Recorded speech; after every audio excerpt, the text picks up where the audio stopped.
जिंदल पक्षर 79तम स्वाधीनता दिवस पालित प्यारेड रे भाग नेले एसएफएसएस। सुंदरगढ़ जिला टेंसा रे थिबा टीआरबी खणी जिंदल स्टील पक्षर 79तम स्वाधीनता दिवस खूब धूमधाम रे पालित होई जायछि। मुख्य अतिथि भावे आरएस रघुवंशी जोगदे जातीय पताका उत्तोलन करथिले। अन्य अतिथि भावे खणी परिचालक भरद्वाज राउत, जिंदल मुख्य सुरक्षा अधिकारी बसंत कुमार महापात्र जोग देथिले।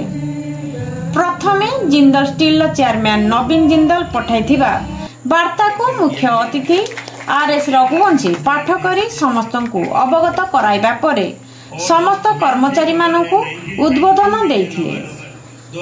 जिंदल फाउंडेशन तरफरु विभिन्न स्थान रे होइथिबा उन्नयनमूलक प्रकल्प संपर्क रे आलोकपात करथिले।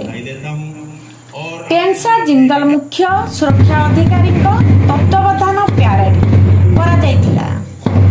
जिंदल सुरक्षा कर्मी राकेश बनवाल, कृष्णा राम, एसके मल्लिक, देव श्रीवास समेत समस्त सुरक्षा कर्मी माने प्यारेड रे अंशग्रहण करथिले।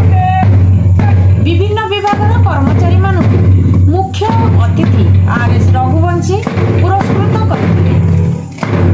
राजेश मिश्र मंच परिचालना करथिबा बेले खणी परिचालक भरद्वाज राउत धन्यवाद देथिले।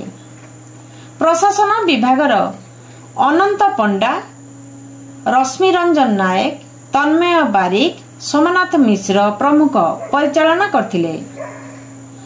सेहीपरि जिंदल बरसुआ साइटिंग रे मध्य जातीय पताका उत्तोलन करा जायथिला। मुख्य अतिथि भावे एजीएम पीके नायक जोगदे जातीय पताका उत्तोलन करथिले। टेंसारू समीर कुमार पाढ़ी का रिपोर्ट, स्वासा टीवी।